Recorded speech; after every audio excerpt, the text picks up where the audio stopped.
Well, at the same time, elections officials are reacting to a newly declassified memo from federal intelligence agencies. It says Russia and Iran may try to fuel violent protests here in the U.S.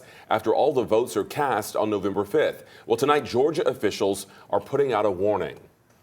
If you're hyper-partisan on either side, you are an easy point of manipulation for foreign powers who want us to beat each other's throats. Well, 11 Live's Molly Oak joining us live from the state capitol with a closer look at that memo. All right, so Molly, when these agencies are saying that they're worried about other countries fueling these violent protests, do we know exactly what that could look like? Yeah, that's one of the concerns that came out of the memo today. So I spoke with an associate professor over at Emory, and while he said that these threats aren't really anything new, it is something to pay attention to, especially for us Georgians, because we live in a critical battleground state.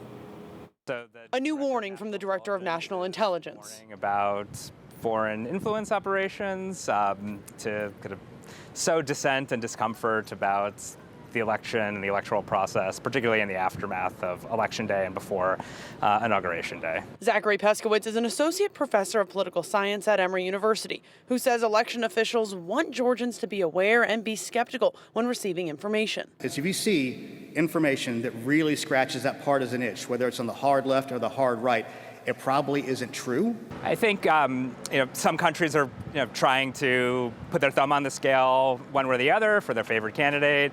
I think it's probably not going to have much of an effect, but where this might have an effect is just kind of sowing discord and increasing polarization amongst the American citizenry. Peskowitz says this isn't anything new. For a number of years, we've been aware of authoritarian governments, in particular Russia, China, and Iran, attempting to use social media, cyber hacking, and the like to sow dissent and polarization about American democracy and the electoral process in the United States. However, one change? With the introduction of artificial intelligence tools and deep fakes, there is an opportunity for malicious actors to kind of take those operations up to a next level and in a very inexpensive way. His advice: be skeptical of social media. You should be cognizant of what sources and what accounts are sharing things. If you're seeing something that goes viral from an account with a very small number of followers that hasn't been around very well, that's potentially a red flag and cause for concern.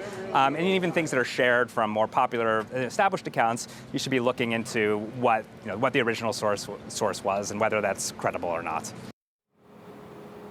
So if you are looking for information over the next couple of weeks ahead of the election, Georgia election officials say there are two places you should really turn to: the Georgia Secretary of State's office or check in with your local county elections office. Reporting live, Molly Oak, 11 Live News.